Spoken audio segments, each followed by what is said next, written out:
Sir నమస్కారం sir. నమస్తే.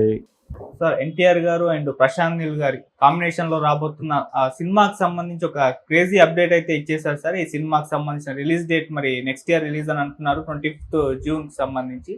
So 1 year లో షూటింగ్ కంప్లీట్ అయిపోయి రిలీజ్ అయిపోతుందా ఈ సినిమాకి సంబంధించి? ఆల్రెడీ ఎన్టీఆర్ గారు కూడా పార్టిసిపేట్ చేశారు. మరి తర్వాత కూడా ఇంకొన్ని సినిమాలు మన దేవర 2 చేయాల్సి ఉంది. మరి ఈ గ్యాప్ లో ఇది అయిపోతుందా అసలు సినిమా? అంటే కొంత డౌట్ ఆడియన్స్ లో ఉంది. అంటే రిలీజ్ డేట్ లో అనౌన్స్ చేస్తున్నారు కానీ ఆ టైం కి సినిమా రిలీజ్ అవ్వట్లేదు అని ఒక అసంతృప్తి అయితే ఆడియన్స్ లో ఉంది. ఈ సినిమా విషయంలో ఏం జరగవచ్చు అంటారు సార్? అంటే ఎన్టీఆర్ ఆల్రెడీ ఈ సినిమాలో ఈ షూట్ లో పార్టిసిపేట్ చేస్తున్నాడు అనేది అర్థమైంది ప్రపంచానికి. అర్థం కావడానికి కారణం ఏంటంటే ఆయన పర్సనాలిటీ, ఆయన ఎలా ఉంటాడు ఈ సినిమాలో అనేది, ఆయన లుక్ ఏంటి అనేది రివీల్ అయింది ఆల్రెడీ. ఆయన దేవర సినిమాకి సంబంధించి జపాన్ ప్రమోషనల్ యాక్టివిటీలో ఉన్నప్పుడు ఆయన గెటప్ చూసి చాలా మంది మాట్లాడారు, ఏమిటి ఇలా ఉన్నాడు అని. తర్వాత ఆయన ఇక్కడ Kalyan Ram cinema pre release ఈవెంట్కి వచ్చినప్పుడు కూడా స్లిమ్ గా కనిపించాడు. ఈ స్లిమ్నెస్ వెనకాల ప్రశాంత్ నీల్ సినిమా లుక్ ఉంది అనేది ప్రపంచానికి అర్థమైంది. అది మాట్లాడుకున్నారు చాలా మంది.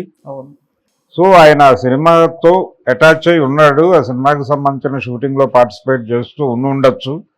అది జరుగుతుంది. అంటే చాలామందికి తెలియని విషయం అంటే ఈ మధ్య కాలంలో చాలా సినిమాలు మేజర్గా ఎక్కువ మ్యాట్ షూట్లే జరుగుతున్నాయి, స్టూడియో బేస్డ్ షూట్సే జరుగుతున్నాయి. కాబట్టి ఈ స్టూడియో బేస్డ్ షూట్స్ హీరో గారు ఎప్పుడే వస్తే అప్పుడు ఏమేం చేసేయాలో అన్నీ చేసేసుకుని పంపించేస్తున్నారు. అలా షూటింగ్ వేగంగా జరుగుతున్నటువంటి ఒక పరిస్థితి ఉంది. కాకపోతే దీనికి సంబంధించినటువంటి రెండరింగ్ గొడవలు, ఇతర కంప్యూటర్ బేస్డ్ హడావిడికి సంబంధించిన డిలే అవుతోంది విపరీతంగా. ప్రతి సన్నివేశాన్ని వాళ్ళు చిత్రిక పట్టాలి, బ్యాక్గ్రౌండ్లతో సహా అంతా నడపాలి. ఆ వర్క్ హెవీ అయిపోతుంది. అది సినిమా చివరి వరకు చెప్పలేనటువంటి పరిస్థితికి దారితీస్తోంది. అయితే వీళ్ళు ఒక టార్గెట్ పెట్టుకోవాలి, ఒక టార్గెట్ పెట్టుకుని ఆ టార్గెట్కి కంప్లీట్ చేయాలి అనేటువంటి ఒక ఫోర్స్తో నడిస్తే తప్ప పని అవ్వదు. అయినప్పుడు మనం చెప్దామంటే కుదరదు. ఒక టార్గెట్ పెట్టుకోవాలి, ఒక డేట్ చెప్పి ఆ డేట్కి రిలీజ్ అనుకుంటే అవుతుందా లేదా అనేది వేరే గొడవ. కాకపోతే ఆ డేట్కి రష్ అయితే ముందు అయితే అవుతుంది, కాకపోతే కొంచెం డిలే అవుతుంది. ఒక 15 రోజులు 20 రోజులు అటు ఇటు కావచ్చు, దాన్ని మేకప్ చేసుకోవచ్చు. కానీ ముందు అసలు ఒక టార్గెట్ పెట్టుకొని ముందుకెళ్లాల్సినటువంటి అవసరం ఏ ప్రాజెక్టుకైనా ఉంటుంది. అందులో భాగంగానే వీళ్ళు కూడా ఒక రిలీజ్ డేట్ అనౌన్స్ చేశారు. ఆ డేట్ సినిమా కంప్లీట్ అయిపోతుంది, మేము రిలీజ్ చేస్తామని కాదు, ఒక టార్గెట్ పెట్టుకున్నారు అంతే. వాళ్ళు ఎట్టి పరిస్థితుల్లోనూ వచ్చే సంవత్సరం జూన్ ఎండింగ్కి సినిమాని ఆడియన్స్ ముందుకు తీసుకురావాలి అని అనుకుంటున్నాడు ఆయన. అనుకుని ఆ దిశగా పని జరుగుతోంది. అది నిలబెట్టుకోగలరా లేదా అనేది చర్చ అనవసరం, అప్రస్తుతం. వాళ్ళు వాంటెడ్గానే తమకి తాము ఒక గోల్ ఫిక్స్ చేసుకోవటం అవసరం అని ఆ దిశగా ప్రయాణం జరుగుతుంది. జరిగిన తర్వాత అప్పుడు కావాలంటే ఒక 10 రోజులు అటు కావచ్చు, 10 రోజులు ఇటు కావచ్చు. ముందు సినిమా యాక్టివిటీ నడుస్తోంది, అది హ్యాపీ. అంతకు మించి దీనిలో ఎక్కువ లోతులకు వెళ్లాల్సిన అవసరం లేదు. చాలా సినిమాలకు సంబంధించి జరుగుతున్నది ఇదే. పర్టికులర్గా పాన్ ఇండియా మార్కెట్ లేకపోతే ఇంటర్నేషనల్ మార్కెట్ని టార్గెట్ చేస్తూ నిర్మాణం జరుపుకుంటున్నటువంటి భారీ సినిమాలన్నీ. కాకపోతే ఈ సినిమాకు సంబంధించి అతను లుక్ రివీల్ అయిన తర్వాత విషయం అర్థమైంది ఏంటంటే, ఇప్పటి వరకు చూస్తున్నటువంటి ప్రశాంత్ నీల్ తరహా సినిమాగా ఇది ఉండకపోవచ్చు అని. అంటే మాఫియా బ్యాక్డ్రాప్లో నడుస్తుంది. మాఫియా బ్యాక్డ్రాప్ అనగానే మనకి కలకత్తా బేస్డ్ కథ అని కూడా అంటున్నారు.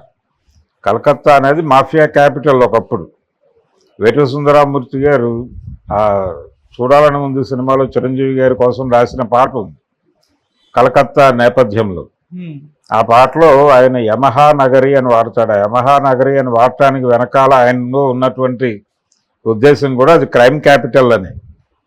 ఆ తర్వాత బాంబేకి షిఫ్ట్ అయింది. మొదట ఇండియన్ క్రైమ్ క్యాపిటల్ కలకత్తానే. అందుకని అక్కడ ఆ పునాది మీద సినిమా నడుస్తుంది, మాఫియా లింక్ ఉంటుంది ఈ సినిమాలో అంటున్నారు. సో అందుకని ఆ నేపథ్యం కలకత్తా ఇవన్నీ ఉంటే ఉండొచ్చు కథలో. దీనివలన ఏంటంటే ఇప్పటి వరకు గనులు కార్ఖానాల్లో అతని క్యారెక్టర్లు నడుస్తున్నాయి. ఈవెన్ సలార్ విషయంలో కూడా ఆడియన్స్ కొంత ఇబ్బంది పడింది. అక్కడే బ్రైట్గా ఉండడు హీరో, అవును. బ్రైట్గా లేకపోవడం అనేది ఒక ఇబ్బందికరంగానే అభిమానులు భావించారు. అయితే దాని నుంచి బయటకు వస్తాడు, సలార్ 2లో డిఫరెంట్ ప్రభాసం చూస్తారని ఆయన చెప్పాడు. దాదాపు కల్కిలో కూడా అదే జరిగింది. అంటే ఏదో ఒక విచిత్రమైన ప్రకృతిలో నడుస్తూ ఉంటుంది ఆ క్యారెక్టరు, ఆ వ్యవహార శైలి అంతా. అవును. ఒక రానెస్ కనిపిస్తుంది అంతే తప్ప ఒక క్లియర్గా ఒక బిగ్ స్టార్ సినిమా సెలబ్రేటివ్ మూడ్లో కనిపించడు ప్రభాస్. అది కూడా అభిమానులు కొంత ఇబ్బంది పెట్టినప్పటికీ కొంచెం ఎంటర్టైనింగ్ మోడ్లో ఉంది కాబట్టి సర్దుకుపోయారు కల్కికి సంబంధించి. సలార్కి అలా సర్దుకుపోయే పరిస్థితి లేదు. అందుకని దీన్ని ఎక్స్పీరియన్స్గా తీసుకుని ఉండొచ్చు ప్రశాంత్ నీల్.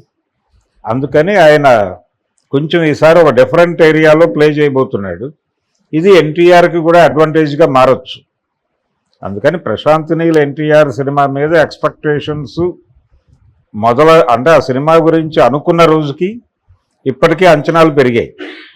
ఈ పెరగడానికి కారణాలు ఇవన్నీ. ఆయన గెటప్ రివీల్ అవటము, అలాగే ఇది మాఫియా నేపథ్యంలో జరిగేటువంటి కథ అని చెప్పడంతో కొంత ఆడియన్స్ రిలాక్స్ అయ్యారు. ఆ రిలాక్సేషన్ స్పష్టంగా కనిపిస్తోంది. దీని మీద ఆల్రెడీ వాళ్ళు షూట్ మొదలు పెట్టారు. ఇప్పుడు తనకు కూడా ఒక ప్రెజర్ ఉంది. ఈ సినిమా పార్ట్ 1 కంప్లీట్ చేయాలి, దీనికి 2 ఉండొచ్చు. అవతల ఆయన కమిట్ అయినటువంటి సినిమా ఉంది, సలార్ 2 చేయాలి. సలార్ 2 చేయాలి, ఈయనేమో దేవర 2 చేయాలి. ఈ ప్రెజర్ ఇద్దరి మీద ఉంది కాబట్టి ప్యారలల్గా రెండూ జరుగుతాయి. దీంతో పాటు ఆయన ఇంకొక ప్రాజెక్టు KGF 3 అనేది కూడా ఒక మాట అనుకున్నారు యష్తో. అదొక ప్రాజెక్ట్ ఉంది అతని బ్రెయిన్లో. ఇలా ఇవి కాకుండా తర్వాత ఇంకెవరితో చేస్తారు, రామ్ చరణ్తో, ఇలా రకరకాల మాటలు వినిపిస్తున్నాయి. ఏది ఏదైనా ఒక రెగ్యులర్ యాక్టివిటీలో ఒక డైరెక్టర్ 5-6 సినిమాలు కమిట్ అయి చేయటం అనేది గొప్ప విషయం కాదు, గతంలో జరిగిందే. కాకపోతే ఇప్పుడు టెక్నికాలిటీస్ పెరిగాయి, టెక్నికల్ వ్యవహారాలు ఎక్కువ ప్రాధాన్యత వచ్చేసరికి ఆ ఏరియాలో గ్యాప్ వచ్చేస్తుంది సినిమాలకి. అక్కడ వర్క్ హెవీ అయిపోవడం చేత అక్కడ వర్క్ వేగంగా జరగకపోవడం వలన వస్తున్నటువంటి ఇబ్బందులు. అందుకని ఒక డేట్ ఫిక్స్ చేసుకుంటే ముందు ఆ దిశగా ప్రయాణం మొదలవుతుంది. ఆ ప్రయాణం మొదలై దాన్ని వేగవంతంగా జరపడం కోసం డేట్, అంతే తప్ప అదేదో కమిటెడ్ కాదు. నేను చెప్పిన డేట్కి సినిమా రిలీజ్ చేసామని తర్వాత కావాలంటే చెప్పుకోవచ్చు ఒకవేళ ఆ డేట్కి అయితే. కాకపోతే హెవీగా ఉంది వర్క్ కాబట్టి డిలే అవుతుందని చెప్పచ్చు. ఏది చేసినా కానీ అడ్వాంటేజ్. టార్గెట్ అనేది లేకుండా పనిచేయటం అనేది కష్టం. అందుకని ఒక బౌండరీ లైన్ గీసుకుని వెళదామనే ఉద్దేశంతో అనౌన్స్ చేశారు తప్ప జూన్ అని. అది జూన్కి